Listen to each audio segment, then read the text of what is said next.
नमस्ते सदा वत्सले मातृभूमि में हम लोग चर्चा करने जा रहे हैं। ऑनरेबल सुप्रीम कोर्ट के पास एक ऐसा केस आया है जिसमें आरोप लगाया गया है कि एक सीनियर एडवोकेट ने, अब वो रिपोर्टिंग जब हुई है तो उसमें सीनियर एडवोकेट, हालांकि सुप्रीम कोर्ट अगर सीनियर एडवोकेट कहता है तो सीनियर एडवोकेट का मतलब डेजिग्नेटेड सीनियर एडवोकेट है। एक बात मैं बता दूं कि एज़ पर एडवोकेट एक्ट, जो हमारे पास एक्ट है, कानून है जिसके तहत बार में रजिस्टर होते हैं और एलिजिबल होते हैं, उसमें सीनियर एडवोकेट का मतलब होता है designated by the honourable high court और सुप्रीम कोर्ट। सीनियर आयु से नहीं होता, 70 साल का भी सीनियर नहीं होता है, 90 साल का भी सीनियर नहीं होता। सीनियर कानून के हिसाब से वो होता है जिसको सुप्रीम कोर्ट और हाई कोर्ट की जो कमेटी है वो उसको सीनियर डेजिग्नेट करती है। और सीनियर डेजिग्नेशन का मतलब होता है वो क्लाइंट से अब नहीं मिल सकता है, जो एडवोकेट है वही उसका क्लाइंट है। खैर, तो यहाँ पर सीनियर एडवोकेट इस्तेमाल किया गया है। इसका मतलब ये है कि सीनियर एडवोकेट वो होगा जो क्लाइंट से नहीं मिल सकता, फिर भी अनऑफिशियली क्लाइंट से मिलते ही हैं, इसमें भी कोई शक नहीं है।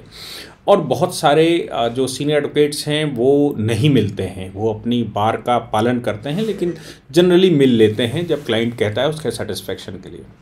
तो एक सीनियर एडवोकेट के ऊपर 7 करोड़ रुपया, आप सोचिए कि एक जज रिटायर होगा तो 7 करोड़ लेकर रिटायर नहीं होगा, 7 करोड़ रुपया लेकर जजमेंट उनके पक्ष में करने के लिए एक सौदा हुआ। क्लाइंट ने जजमेंट उसके पक्ष में आने के लिए या जजमेंट उसके फेवर में आने के लिए क्लाइंट ने 7 करोड़ रुपया दे भी दिया, ऐसा क्लाइंट का कहना है। सीनियर एडवोकेट जिस दिन उसकी तारीख थी, जिस दिन कोर्ट में प्रेजेंट होना था या कोर्ट में बहस होनी थी, उस दिन उनका कहना है कि सीनियर एडवोकेट प्रेजेंट ही नहीं हुए। और सीनियर एडवोकेट जब प्रेजेंट नहीं हुए तो केस उनके अगेंस्ट में चला गया। केस अगेंस्ट में चला गया तो उन्होंने क्लेम किया कि भाई मेरा पैसा दो।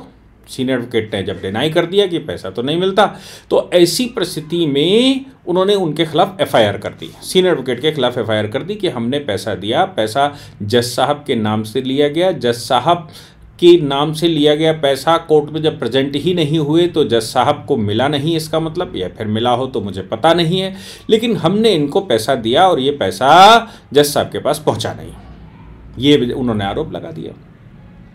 मामला एफआईआर हो गई, एफआईआर हाई कोर्ट पहुंची।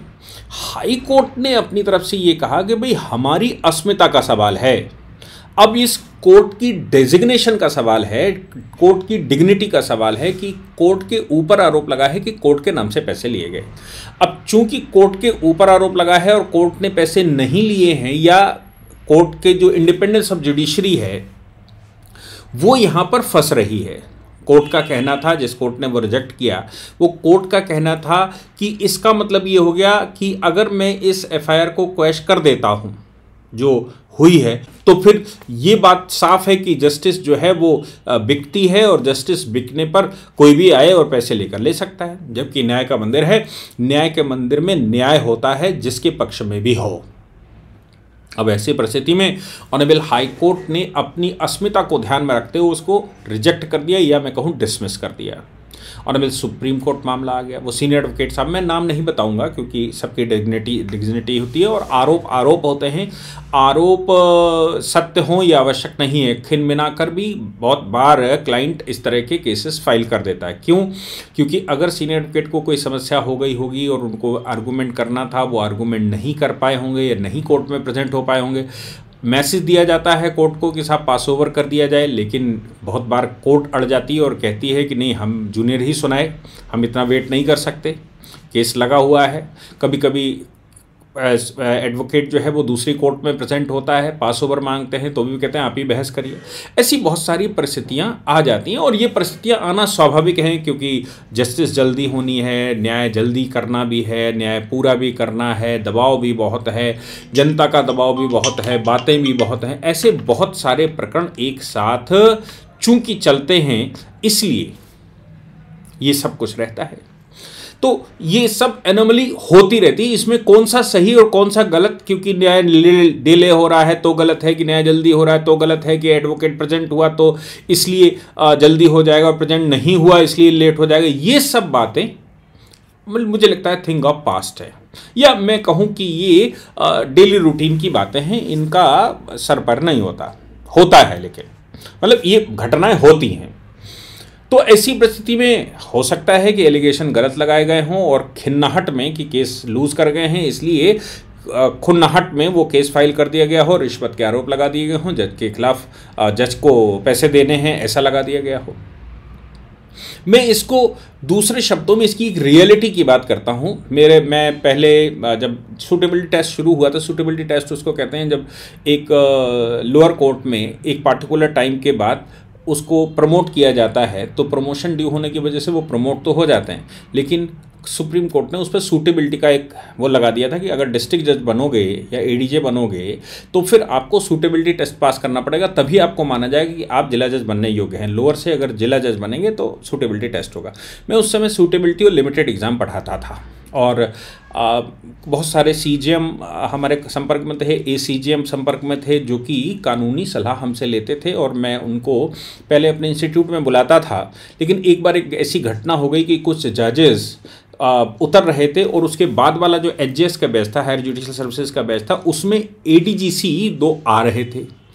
एडीजीसी उसी कोर्ट के एडीजीसी थे, मतलब उसी कोर्ट के जो सूटेबिलिटी टेस्ट देने जा रहे थे। उन्होंने उनको और जजेस को वो संपर्क में थे, तो जजेस से उन्होंने बात की और कहा सर आप यहाँ। तो जजेस ने दूसरे दिन उन लोगों ने हमसे कहा कि सर ये तो बड़ा मुश्किल हो जाएगा, क्योंकि मैं आता हूँ, उसके बाद आपके दूसरे बैचेस आते हैं, हम लोग आते हैं यहाँ पर, तो हमारी डिग्निटी पर सवाल खड़ा होता है, इसलिए कुछ और व्यवस्था की जाए। तो मैंने कहा कि ठीक है, हम जुडिशल जो कैंपस है उस कैंपस में आकर बैठ लेंगे किसी के घर, और डिस्कशन ही करना था। ऑलरेडी वो तैयार होते हैं, डिस्कशन ही करना था कि भाई उनको 10-12 साल, 8 साल, 10 साल, 15 साल हो गए होते हैं और उसमें कानून जो प्रैक्टिस में आता है वो तो आता है, लेकिन थ्योरेटिकल बाकी चीज़ें शायद सामने नहीं आती, तो वो एक बार रिमाइंड करवाना होता है, रिवाइज करवाना होता है। तो हम जजेस के एक किसी के घर में बैठने लगे। उनमें से एक जज का ट्रांसफ़र हो गया दूसरी जगह, तो मैं उधर से गुजर रहा था, तो मैंने सोचा चलो इनके यहाँ रुक कर चलते हैं। मैं वहाँ गया उनके घर में, तो उन्होंने एक मुझे हैंड रिटन बुक दी, हाथ से लिखी हुई, अपने हाथ से लिखी हुई, मैं नाम नहीं बताऊंगा जजेस का। उन्होंने हाथ से लिखी हुई बुक दी और उसमें कहा कि साहब हमने ये एक अपना अनुभव लिखा है, आप छपवा सकते हैं, छपवा दें। तो मैंने उसको पढ़ने की कोशिश की, लेकिन फिर बाद में मैंने कहा कि भाई ये बहुत ऑथेंटिकेटेड मामला होता है, या तो आपके अनुभव हैं आप उसको करिए, अदरवाइज़ मैं नहीं कर सकता। उन्होंने उसमें लिखा था कि 100 में 99% एडवोकेट्स या जो पेशकार है या जो, और मैं किसी का पर्टिकुलर वो ना कहूँ, कि 100 में 90% पैसा जो लिया जाता है वो जजेस के नाम पर ही लिया जाता है और जजेस के पास पहुंचता नहीं है। वो केवल केस को, सबको पता होता है केस किधर जा रहा है, और थोड़ा बहुत अगर पेशकार विशकार या कहीं और कुछ किया गया हो तो कुछ पता नहीं है। उनका कहना था कि ये जो गोरख धंधा है वो इसलिए और चलता है क्योंकि क्लाइंट, भाई एडवोकेट का क्लाइंट कौन होगा?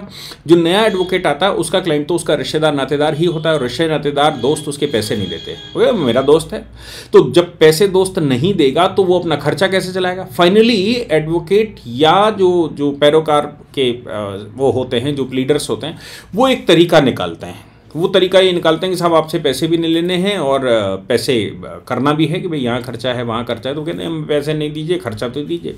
तो वो खर्चा, कई तरह के खर्चे एडवोकेट्स रास्ते बना लेते हैं।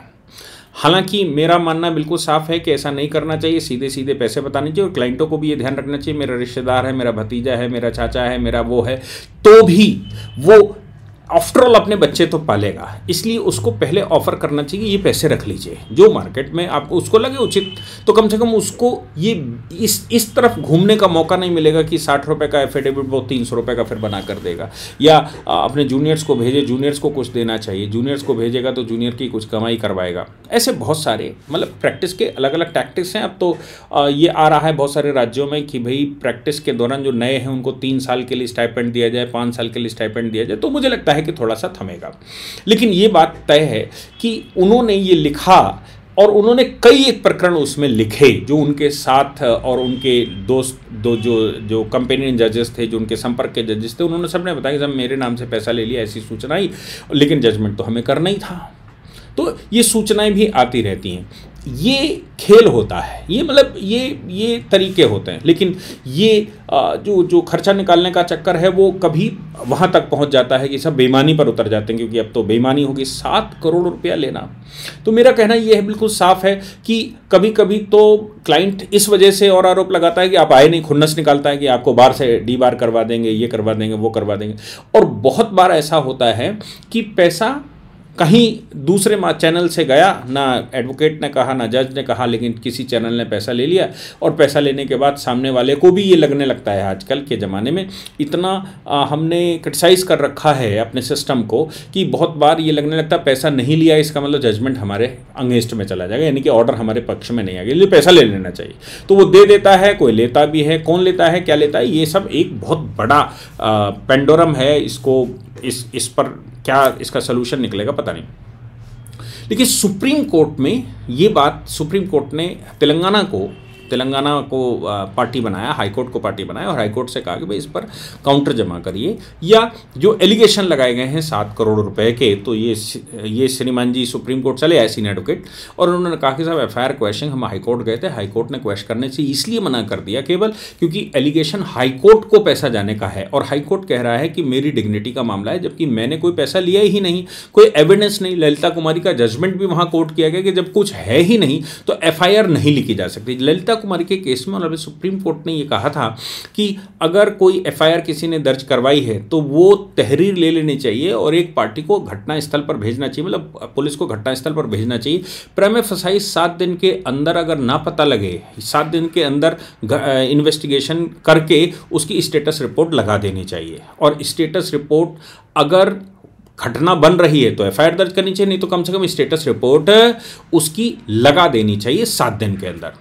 नहीं तो एफआईआर लिखने की आवश्यकता नहीं कि हर मामले में एफआईआर लिखी जाए। हालांकि नियम यह है कि हर मामले में एफआईआर लिखी जानी चाहिए, लेकिन इस पर यह हुआ कि जब मामला ही नहीं बनता, कोई झूठी एफआईआर लेकर आया तो क्या करें। झूठी एफआईआर के मामले में ललिता कुमारी कहता है कि आप उसको स्टेटस रिपोर्ट उसकी लगा दीजिए, या फिर जो आपने फाइनल रिपोर्ट जो आपको लगता है कि वो लगा दीजिए, कंप्लायंस रिपोर्ट, और बताइए कि क्यों नहीं केस बनता है। तो इन्होंने ललिता कुमारी को भी हमने सुप्रीम कोर्ट में कोर्ट किया और कहा कि जब हमने पैसा लिया ही नहीं है, हमारा इनका कोई संपर्क ही नहीं, मैं सीनियर एडवोकेट हूँ, सीनियर एडवोकेट को पैसे लिए ही नहीं जाते, सीनियर एडवोकेट का क्लाइंट से संपर्क ही नहीं होता है, तो फिर ऐसी परिस्थिति में पैसा कैसे मेरे को मिल गया और कैसे चला गया। और अभी सुप्रीम कोर्ट ने नोटिस कर दिया है इस मामले में। हाँ, इतना जरूर है, सीनियर एडवोकेट को अरेस्ट स्टे दे दिया है कि इनको अरेस्ट ना किया जाए, कंप्लाइंसेस पूरी करी जाए, और चूंकि ये सीनियर एडवोकेट हैं ऑलरेडी, इसलिए इनको इतना रिलैक्सेशन चाहिए कि इनको अरेस्ट और हरेस न किया जाए। आप इन्वेस्टिगेशन करिए, पार्टी बनाया, बुलाया कि भाई आप आइए और एफआईआर जो आपने दर्ज की है, और हाई कोर्ट को भी उन्होंने पार्टी बनाया, नोटिस कर दिया है राज्य सरकार को, हाई कोर्ट जिसको जिसको करना होगा उनको नोटिस कर दिया है। बड़ा मज़ेदार मामला है, देखने में आएगा, जब रिपोर्टें आएंगी तो सही बात पता लगेगी कि क्लाइंट केस लूज करने की वजह से एलिगेशन लगा रहा है। एक बात तो तय है कि कोर्ट के ऊपर एलिगेशन तो लगता ही है। कोर्ट के ऊपर एलिगेशन इसलिए लगता है कि 2 पार्टी हैं, 2 में से एक लूज करेगा, दोनों के अपने अपने पक्ष हैं। एक जो लूज करेगा वो क्रिटिसाइज करेगा ही करेगा, जो जिसके पक्ष में केस हो जाता है वो कम चर्चा करता है, जिसके विरोध में चला जाता है वो ज़्यादा चर्चा करता है। जो केसेस आएंगे उसमें 50% लोग क्रिटिसाइज करेंगे ही करेंगे, और आप सोचिए कि केसेस के 50% लोग क्रिटिसाइज करने लगे तो बिल्कुल साफ है कि कोर्ट को संदिग्धता के दायरे में वो लेकर आएंगे। और एक ही एलिगेशन बहुत साफ है कि सब पैसे ले लिए होंगे अपोजिशन से, ऐसा लोग आरोप लगाते हैं, जबकि होता कुछ भिन्न है। लेते भी लोग होंगे ही, ये इसका भी प्रमाण तो नहीं है, लेकिन ऐसा लोग कहते हैं तो कुछ ना कुछ तो धुआंबाती होता ही होगा। लेकिन जनरली ऐसा नहीं होता। वो जो जिनको मैं पढ़ाता था वो डिस्ट्रिक्ट जज बाद में हो गए थे, मतलब कन्फर्म हो गए थे, उन्होंने अपनी व्यथा पूरी लिखी थी, बहुत साल के, उनके 10-12 साल की नौकरी थी, उस नौकरी का उन्होंने व्यथा लिखकर बताई थी कि साहब ये पोजीशन है और ये चलता है और इसको हम कैसे रोकें वो समझ में नहीं आता है। इसलिए मैंने सोचा कि ये जो इस तरह की एनोमली है सबको समझ में आनी चाहिए, सबको याद रखनी चाहिए कि ये घटनाएं होती हैं। अपने वकील को पूरे पैसे दीजिए ताकि वो वकील आपके प्रति ईमानदार रहे। अपने वकील को ये सोच कर मत डील करिए कि मेरा पड़ोसी है, कि रिश्तेदार है, कि नातेदार है, कि भाई है, कि बंधु है, क्योंकि आप ही उसके एसेट हैं। जो भी उसको केस देता है वही उसका एसेट है, और वो अगर उसको भाई भतीजा मान लेगा तो वो बेचारा अपना परिवार कैसे चलाएगा, ये सोचने की बात है। जय हिंद, जय भारत, वंदे मातरम।